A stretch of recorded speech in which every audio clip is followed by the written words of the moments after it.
Hi everyone, this is John Wen. Today is March 10th, 2021. In today's video, I'm going to go through the research updates since my past week. As you can see, I'm still working on the deep learning workflow, and how time flies, it's already March in 2021. In the past week, many thanks to Dr. Lu's help, he helped me to walk through the code on Java side in DataView, and we are trying to remove the redundant code. I'm so sorry about confusing my Java code with CUDA code, and I think I've already extended the task.java in the NN task, as well as I've already extended the workflow.java in NN workflow, but actually I didn't. So that's why I say, I try to replace the NN task by the task, but it does not work. So I think that's my mistake, and I will recode carefully and try to not be fused two sides together. So right now, I think the DataView is very clean and neat, and we have very clean version of the DataView, as well as a new network workflows. And also, many thanks to Dr. Che's advice, we try to simplify how user can construct new network and run. So as Dr. Che suggested, we are going to construct the layers in an array, and then we can directly parse that array into a sequential method, and it's done. And we can quickly construct a new network like this. So if we take a look at the Eclipse, the workflow will be like this, very simple, right?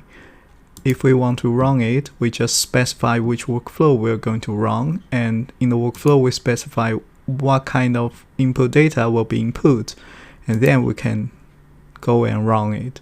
So if we take a look at its running, we'll notice that it's still be able to run successfully on the CUDA side.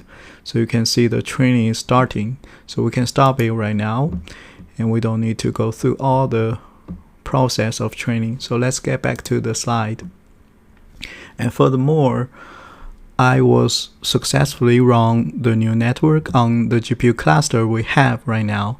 So it's a process of trials and errors, and I already think about to give up in the middle, because I think, maybe it's too complicated new network to run on so simple device.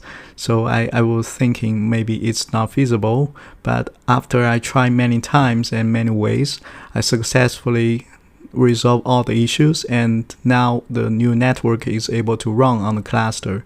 So we will have a master node, and the master node will map and reduce the task into the working nodes. For example, right now we are going to map random number of epochs to each working node to let them run, and basically they will train and test and then reduce the result to the master node. So I think it's getting a good start, and we can explore as much as possibilities afterwards. So if we take a look at this, and you can see on the left top we have the master node, and on the bottom we have two working nodes, and this is a working directory on the master node. So if we run this, basically you will see all the nodes are going to run the new network workflow. Basically they will have different epochs. You can see the first one have 1443, and second one has 1033, and the third one have 1085.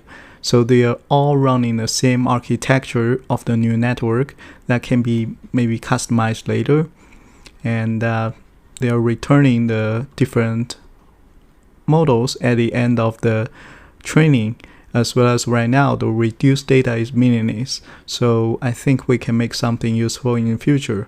So I think that's pretty much my updates for this week. Thank you so much for your time. Until next time, happy coding.